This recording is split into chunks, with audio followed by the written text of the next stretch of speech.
The one who's tired of pretending to be okay. Yeah, I'm talking to the version of you that shows up for others, but collapses in private. You keep telling yourself you'll do better next time. Stay calm, set boundaries, stay disciplined. But then it happens again. One trigger and you explode. One rejection and you spiral. One failure and you shrink. And every time you're left wondering, why can't I control myself? Most people wake up and immediately hand over their peace to the world. One message ruins their day. One person's judgment crushes their confidence. One failure ends their motivation. This is how the average person lives, like a puppet pulled by invisible strings they never question. But the Stoics, they lived differently. They trained their minds like warriors. To them, the real battle wasn't on the battlefield. It was inside. Their enemy wasn't other people. It was their own uncontrolled desires, fears, and impulses. Epictetus, a slave-turned-philosopher, taught that freedom is not found in changing the world, but in mastering your response to it. If someone insulted him, he didn't explode. If he lost something, he didn't collapse. Because he knew the one thing no one could ever take from him, his mindset. And this is where your power begins. The reason your emotions own you is because no one taught you how to stand guard at the gate of your mind. No one told you that being calm in chaos is a skill, that being silent when you want to scream is strength, that walking away when your pride is triggered is victory. The Stoics did, and they left behind brutal, clear, practical wisdom for mastering yourself, not in theory, but in real, emotional, everyday situations. This video is not about sounding wise. It's not about cold philosophy or memorizing quotes. It's about becoming the kind of person who is unshakable, even in the face of disrespect, betrayal, failure, and chaos. So, I want you to lock in right now. Turn off distractions, open your mind, and let's go deep, because each of these 8 brutal Stoic truths will break a part of your weakness and show you how to replace it with real power, and some of them might hurt. But that's exactly why they work. And by the end of this video, you will have the exact mental tools to start walking through the world with Stoic dominance, the kind that doesn't shout but is felt the moment you enter a room. So, before we dive in, I want you to drop this affirmation in the comments. I refuse to be a slave to my emotions. Let's begin. Number 1. Train your emotions before they train you. If you are distressed by anything external, the pain is not due to the thing itself, but to your estimate of it. And this you have the power to revoke at any moment. Marcus Aurelius. Most people believe their emotions are facts. They feel anger, so they lash out. They feel fear, so they avoid. They feel rejected, so they overthink, chase, or collapse into depression. But Stoicism teaches you this. Your emotions are not instructions. They are signals. And if you let them lead you, they'll train you to be weak, reactive, and unstable. But if you train them, you become untouchable. Imagine you're insulted. Your pride gets triggered. You feel heat in your chest. Your heart rate spikes. You want to fight back, prove your worth, argue. That's the emotion trying to lead you like a dog on a leash. Now imagine stopping. You observe that heat. You name the emotion. You pause. You ask, is this worthy of my energy? You walk away. You don't become passive. You become powerful. This is what Marcus Aurelius did when his enemies attacked him. He didn't return insult for insult. He controlled his reaction. Because he knew the real victory wasn't outside. It was keeping his peace inside. In today's world, we're constantly exposed to emotional triggers, social media comparison, disrespect in relationships, losses, rejections, and daily stress. And if you don't deliberately train your response, the world will train you to be miserable. Training your emotions means this. You pause before reacting. You observe before judging. You respond with purpose, not impulse. This doesn't mean you don't feel. It means you don't become what you feel. And it starts small. Next time someone disrespects you, don't respond immediately. Let silence do the talking. Let stillness be your reply. That silence will shake them more than anger ever could. Because the real alpha energy, it's not loud, it's not aggressive. It's that quiet control when you could explode, but you choose not to. The modern world respects that, because deep down, everyone knows the strongest person in the room is not the one making noise. It's the one holding power. Practice this every day. Your mind is like a muscle, and every time you override a negative emotion with logic and composure, you grow stronger, and eventually, nothing can shake you. And the day you can say, I felt it, but I didn't act on it, that's the day you've mastered yourself. Number 2, don't react. Observe first, then choose power. We suffer more often in imagination than in reality. Seneca, how many times have you destroyed your own peace because of something you thought someone meant? How many times have you jumped to conclusions, created false stories in your head, and made decisions based on emotions, only to regret it later? This is where most people fail. Something happens, a message, a silence, a rejection, a look, and immediately the mind starts running. They're ignoring me. They don't respect me. I'm not good enough.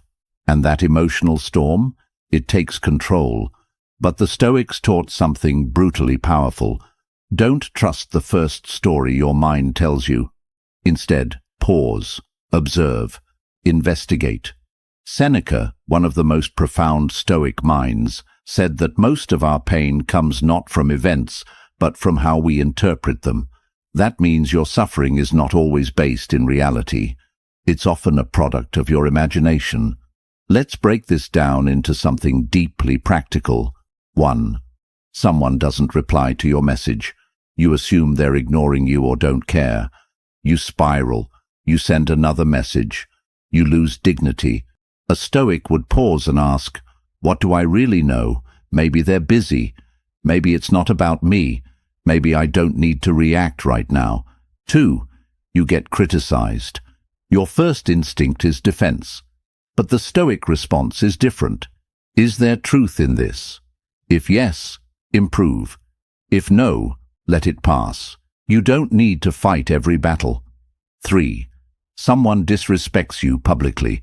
Most people lash out, but the wise man stays silent, not because he's weak, but because he knows reacting gives the other person power, and he refuses to give that away.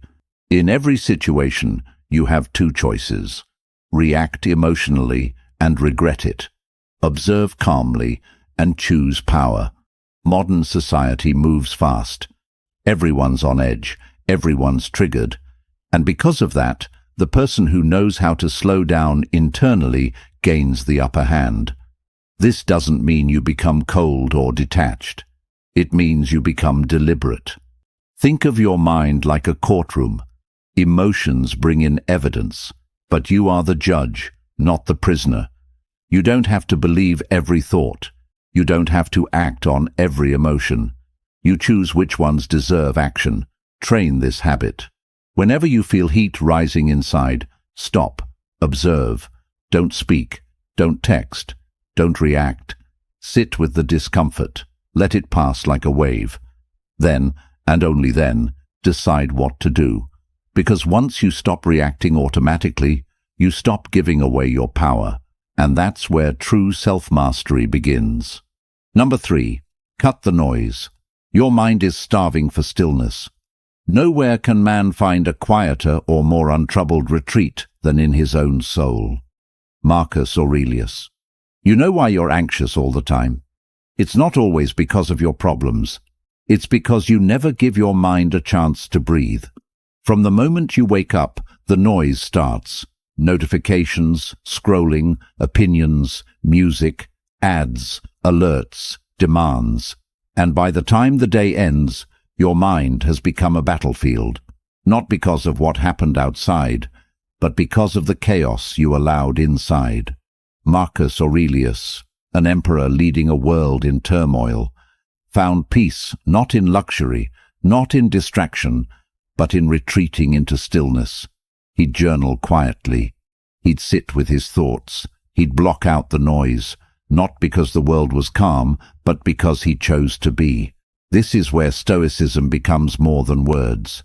It becomes a way to breathe in a world that never shuts up.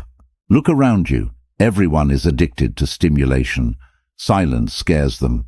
Stillness makes them uncomfortable. So they run into entertainment, gossip, mindless scrolling, anything to avoid themselves.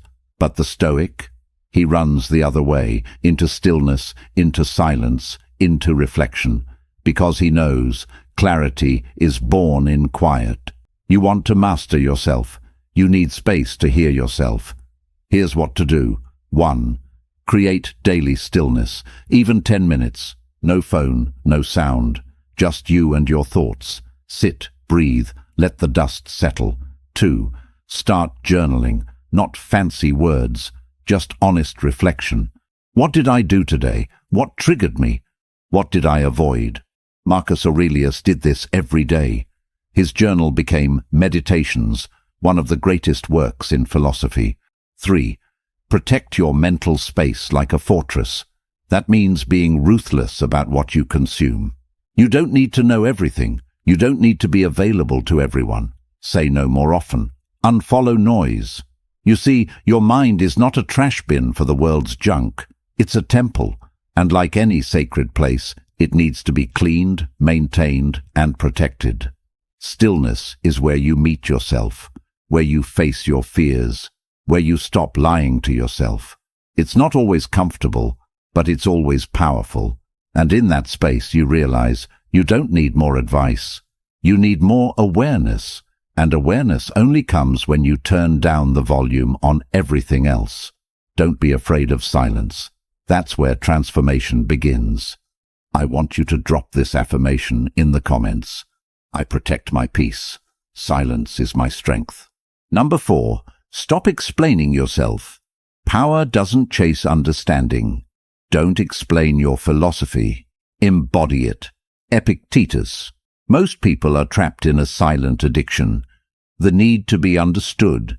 They explain their intentions. They justify their boundaries. They defend their silence. They over-explain their actions just to feel validated, not because they're wrong, but because they're afraid of how they'll be perceived. This is emotional slavery. You see, when you constantly explain yourself, you give your power away. You invite people to judge you, to dissect you, to approve or disapprove, and you base your self-worth on their response. That's not strength. That's insecurity wearing a polite mask. Epictetus taught a higher way. Live your truth, but don't beg others to accept it. Speak through action. Let your character be so solid it doesn't require a defense. Because the moment you start chasing understanding, you start walking away from yourself. Imagine a lion explaining to sheep why it hunts. Imagine a mountain apologizing for standing tall. They don't, because their existence alone justifies their power, and so should yours. Here's what happens when you stop explaining. 1. You stop being drained by people who were never meant to understand you. 2. You start moving with quiet confidence instead of loud desperation. 3. You begin to trust your decisions, even if others don't. But here's the part most won't tell you. This path is lonely. You will be misunderstood. People will misread your silence. They'll label your confidence as arrogance. They'll twist your distance into hostility. And you must learn to live with that. Because self-mastery means choosing inner peace over public approval. Think about this. How many times have you watered yourself down just to avoid being seen as too much? How many times have you stayed silent, then felt guilty, and started explaining just to keep others comfortable? That's over.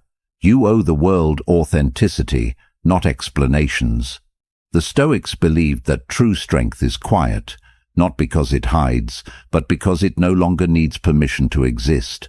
So let your silence do the talking. Let your results speak. Let your values become obvious without a single word. And when people question you, don't flinch. The ones who matter will understand you without a paragraph. The rest, let them go. Your time is too valuable. Your energy is too sacred. Your purpose is too important to spend explaining things to those who are not ready to receive them. Walk forward, speak less, move with quiet fire. Number 5. Let people go. Mastery means releasing dead weight. He is a wise man who does not grieve for the things which he has not, but rejoices for those which he has. Epictetus. People change. Connections fade. Some relationships die slowly while others are ripped away. And every time it happens, there's that pain, that pull to hold on, to fix, to understand why someone walked away or stopped treating you the same. But here's a brutal Stoic truth. If something can leave your life, let it. Don't beg. Don't chase. Don't force. Let it go with dignity. Epictetus reminds us, you don't own people, you experience them. And some people come into your life not to stay, but to teach you how strong you can be when they're gone. You see, when we attach our identity to others, we lose ourselves. We become dependent on their validation, their love, their presence, and when they disappear, we feel empty, broken, lost. But that feeling, it's not about them. It's about the parts of ourselves we handed over without boundaries. Stoicism calls us back to ourselves. It teaches what's meant for you can never be taken, and what can be taken was never truly yours. This doesn't mean you become cold. It means you become conscious. You give your love fully, but not blindly. You give your energy freely, but not endlessly. And when the time comes, you release what no longer serves your growth, without bitterness, without revenge, without clinging. Letting go is not weakness. It's clarity. You don't need closure. You need discipline.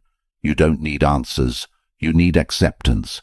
You don't need them back. You need you, whole, healed, focused, rising. And the moment you stop grieving lost connections and start reclaiming lost pieces of yourself, everything changes. Let go of the people who made you feel like you had to shrink to be loved. The relationships where respect was always one-sided. The friendships that died the moment you needed something real. And most of all, let go of the old version of yourself who tolerated it. Because self-mastery means choosing yourself, even when it hurts. So, if someone's drifting away, don't chase. Let the silence speak. If someone disrespects you, don't argue. Let your absence echo. And if something leaves your life, let it go, with strength, with peace, and with the deep knowing that nothing real ever leaves. Number 6. Discipline is the real freedom. Build routines like a warrior.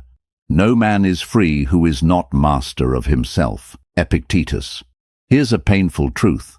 Most people think freedom means doing whatever they want, whenever they want. Sleep late, eat what they crave, skip hard things, delay growth, and they call it freedom. But the Stoics knew the opposite. True freedom is not in doing what you want. It's in being in control of your wants.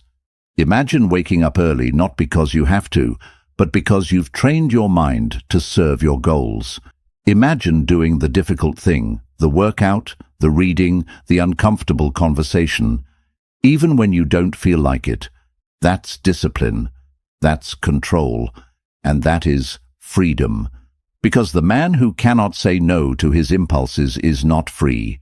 He's a slave to laziness, to emotion, to distraction. The Stoics were warriors of the mind. Their daily routines weren't built on motivation. They were built on choice. And choice, repeated, becomes a pattern. That pattern becomes identity. Marcus Aurelius ruled an empire, but he still wrote in his journal every morning. He still reflected, still worked, still held himself accountable. Why? Because no matter how powerful you are nothing without structure. You say you want self-mastery? Then prove it in your schedule. Here's how. 1. Create a sacred morning ritual, not for show, not for social media, just for you. Wake up, sit in silence, read something that sharpens your mind, move your body, write your thoughts. Do it daily. 2. Build your day around your values, not your feelings. Most people wake up and ask, "What do I feel like doing?" You ask, "What must be done?" Then you do it, with focus. 3. Track your behavior like a Stoic. Epictetus and Seneca believed in reflection. At the end of your day, ask, where did I waste time? When did I react emotionally? What can I improve tomorrow? Discipline is brutal in the beginning. It doesn't reward you with comfort. It rewards you with confidence. You start to trust yourself because you no longer let laziness, fear, or distraction guide your day. You move with purpose.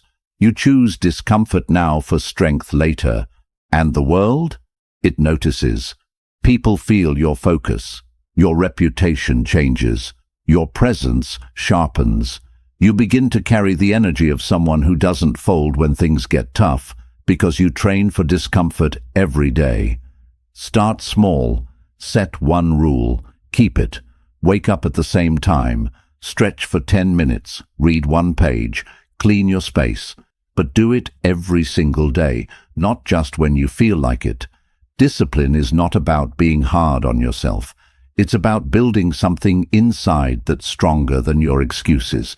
Because if you don't train yourself, life will do it for you. Through failure, regret, and lost potential. And you don't want that. I want you to drop this affirmation in the comments. I am not led by comfort. I choose discipline. Number 7. Master the art of detachment. Love without losing yourself. It is impossible that happiness and yearning for what is not present should ever be united. Epictetus. We all want connection. We all want love, admiration, respect. That's natural. But here's what most people get wrong. They tie their identity to those things. They don't just want it, they become dependent on it.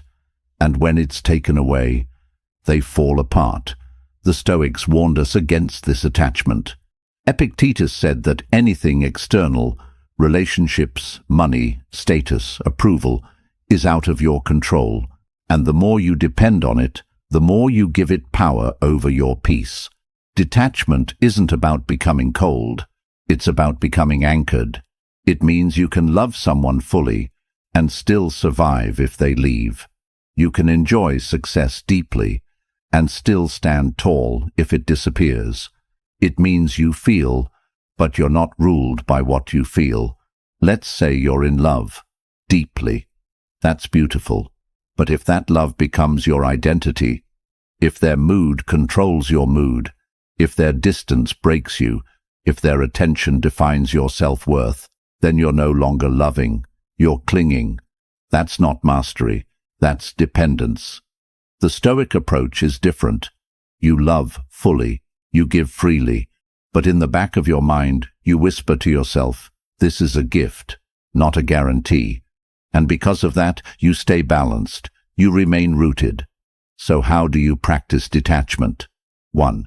Remind yourself daily, nothing is permanent. Not relationships, not emotions, not situations. Enjoy it, but don't need it. 2. Ask, what will I do if this is taken from me? If the answer is collapse, you've given it too much power. 3. Hold space, not control. Let people be who they are. Let situations unfold. Influence what you can. Release the rest. You'll find that when you stop clinging, people respect you more. They feel your self-containment. You become harder to manipulate, harder to break, harder to emotionally enslave.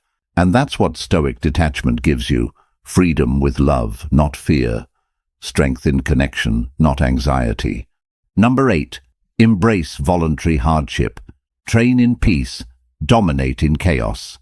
Set aside a certain number of days during which you shall be content with the scantiest and cheapest fare. and say to yourself the while, "Is this the condition that I feared?" Seneca. Comfort is killing you, slowly, quietly, in ways you don't even notice. The modern world is built to make your life easier. Fast food, entertainment at your fingertips, distractions on demand. But here's the truth the Stoics knew. A soft life builds a soft mind, and when real difficulty hits, and it always does, you'll break if you've never practiced strength. Seneca believed in voluntary discomfort, not because he hated pleasure, but because he didn't want to become addicted to it. Once a month, he'd live like he had nothing, eat little, sleep on the ground, wear the roughest clothes. He did this to train his spirit, so that when real hardship came, he could laugh in its face. The goal isn't to suffer, it's to strip away fear. You fear going broke?